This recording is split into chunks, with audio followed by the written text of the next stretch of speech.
Right, ladies and gentlemen, we have 15 million more of these. I have a bunch of videos of these. I'm gonna edit together. But this is Nora's going away bash. Alright, so here's the words.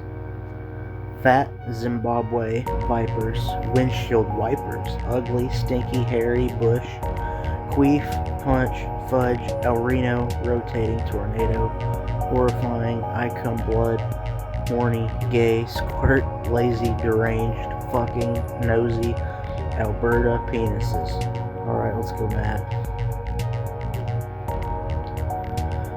We threw the most fat party ever to celebrate our incredible friend Nora before she heads off to Zimbabwe. The room was decorated with vipers and silly windshield wipers. Everyone wore their most ugly outfits, but Nora looked especially stinky in her hairy bush. The party started with a queef toast, where we all shared our favorite memories of Nora. Someone brought up the time she punched a fudge at El Reno, and we laughed so hard. As the night wrapped up, Nora opened her gifts, which included a rotating tornado. Oh god, a horrifying keepsake to remind her of us. Yeah, I bet. When it was time to say goodbye, we all gathered in a circle and sang I Come Blood, which made everyone feel horny. Nora gave us one last gay smile and promised to squirt us soon. Oh god. We'll miss her lazy laugh, her deranged spirit, and her talent for fucking. But we know she'll do nosy things in Alberta. Goodbye, Nora. We love you more than penises. Alright, I'm doing another knockoff Mad Libs video. Oh shit. Birthday party fun. I figured it's well, it's 11:38 at night, so it's not necessarily my birthday. It won't be for long. So, here are the stupid fucking words, and we're gonna go mad. Yesterday I went to Harold of the Rocks' birthday party. I got him a cheese. The party was hairy. We started by playing dumpster diving, and then there was a piss party. Oh my god. Lots of friends were there, but I mostly hung out with Mr. Birds. Based. We talked about Toaster, and how our friend Stevie T is a hooker. During cake, everyone pissed and sang Jerry was a race car driver. Fuck yeah. I had a skunky time at the party and enjoyed celebrating Les Claypool. He's such a fucking stupid friend. I highly doubt he sees this, but I'm sorry, man. I don't think you're fucking stupid. It's just the poor. Oh my god, it's just random. Hopefully, he doesn't see this. It's just Mad Libs. I didn't know it would come together like this. Oh god. One more. This one is Look It Up. Here are my words. It's Jedi's. Alright, let's go mad. A fucking dictionary is the essential reference sandwich for home, school, or box. A dictionary not only defines bongs, but it tells you how to spell words hastily and how to pronounce them swiftly. Dictionaries are available in local taco stores, or if necessary, you can order one with a testicle card over the internet. For the average shit, a medium-sized dictionary is best. For researchers, an unabridged Mars, which has more than 200,000 crackheads, will be needed. For those who can't remember the meaning of any Jedis, a pocket-sized dictionary works fuckily. These dictionaries are small enough to fit in a woman's fork, the pocket of a man's corn, or a kid's back cush. As Henry Wadsworth Longfellow, the famous burgher, wrote, I'd rather go without food and my cat than go without a dictionary on my fist shelf. This one wasn't really as funny as the other ones, but it was still pretty goofy. I'm stupid, so I'm gonna say northwards, floral direction. And this is wedding vows, alright? So we got Wreck-It Ralph, Captain Man, Northward's Foot, Liver, Squidward, Hexagon, 300 Years, Fat, Shit, Roundhouse Kick. Alright, let's see. This sounds like shit Captain Man would say, to be honest. Let's go mad. I, Wreck-It Ralph, choose you, Captain Man, to be my spouse for life. Together, we'll face the ups and northwards, always by each other's side. I offer you my foot and liver as a safe haven filled with love and Squidward. I promise to stay faithful and devoted to you. Like this never-ending hexagon, my love for you will endure 300 years. Just as this ring is made of fat material, my commitment to you will never shit. With this ring, I roundhouse kick you. Okay, that was pretty good. Pretty goofy. Libs here, okay. One day my stinky boyfriend decided to go on an adventure to the hell. He packed his favorite shit and an ugly snack, because of course you can't adventure without Cheez-Its. As he walked through the hot forest, he heard a strange whoosh, and suddenly a George Bush wearing a jockstrap jumped out and said, "Give me your packer," or else. Being the funky person he is, he responded, "Not today, Mr. Krabs," and pulled out a tit from his pocket.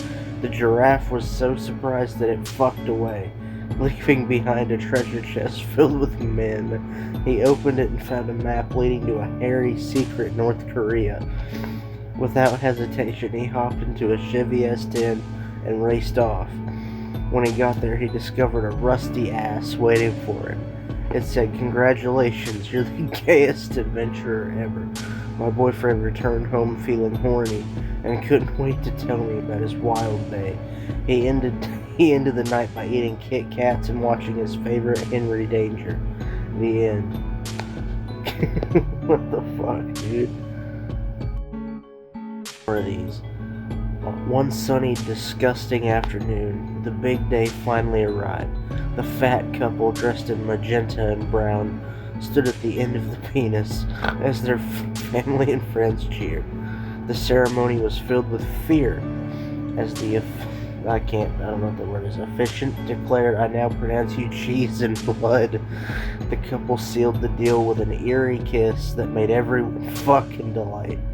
At the reception, the gay cake stole the show. It was shaped like a bean and topped with beans. The guests were so impressed that they yelled out, "Old Old Cooter." They yelled out, "Old Cooter." The highlight of the evening was the first dance. The couple twirled like monkeys on the dance floor. Everyone joined in, forming a dodecahedron around the happy pair. By the end of the night, even the schmexy guests were up and roundhouse kicking. It was a meaty day full of balls, laughter, and douchebags.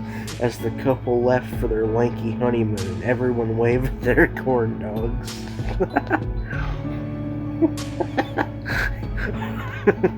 Old Cooter. That's insane. Knockoff Mad Lib things, alright? I'm not gonna, well, so you can probably figure out some of these words, but let's go mad. Alright, here we go. Throughout last night's penis, the cheering for the performance of Pearl Beef Wellington was so deafening. You had to hold your dicks over your furries. Many well-known lesbians are calling it the ugly concert of the decade. For their opening number, the band played their hit song, "Da Hoogity Floop," followed by their pointy rendition of "I Can't Get No Butt Cheek." Then, as a tribute to the Beatles, they played several windows from the hit album Sgt. Pepper's Lonely Earlobes Club Band. Unfortunately, throughout the performance, lead singer Lucas moved about the stage like a caged Godzilla, singing at the top of his hookers, giving this critic a terrible rectum ache. However, the concert ended with the audience standing on their dingoes and applauding carefully, forcing the group to come back for 3 toes before the toaster finally came down. Oh no, ladies and gentlemen. Banky's in a sticky situation. Here are my words: saggy, lanky, wrinkly, mountain oysters, grilled balls, turquoise, shiny, left big toe, left big toe, tractor, Shazam, shocking, Brock Lesnar, scary, old, silent, ass cheek, left earlobe, and destroy. Alright, let's go mad. One saggy day, Banky was walking through the lanky kitchen, humming a wrinkly tune. He was on his way to make his favorite snack, mountain oysters sandwich with a side of grilled balls. As he walked, he didn't notice the turquoise banana peel laying on the shiny floor. Suddenly, Banky's left big toe hit the peel, and he went flying through the air like a tractor. With a Shazam, he landed right onto a giant tub of shocking maple syrup that was sitting nearby. As Banky tried to get out, he found himself stuck like a Brock Lesnar in a scary trap. The more he struggled, the more old and silent he became. Augie, Livy, and Billy ran in to see what all the commotion was about. When they saw Banky covered in syrup from ass cheek to left earlobe, they couldn't stop. They couldn't stop destroying with laughter. Maybe I'm getting desensitized to these. They're not as funny as they usually are. It's about the cellular phone.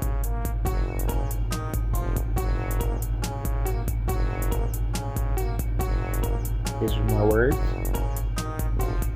Alright, now let's do it. A recent survey informs us that one out of every 800 porn stars owns a hairy phone. Unfortunately, shitting over a mobile hand in recent years has improved hastily. Today, scrotum-held balls are all the rage.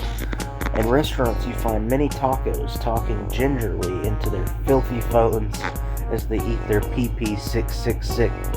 666% of American coffee mugs place their umbrella calls from their cars as they are riding to and from their homes, or home, office, or finger. Wait, let me restart that. I fucked that up. 666% of American coffee mugs place their umbrella calls from their cars as they are riding to and from their home, office, or finger. Walking and talking are now the asked to do.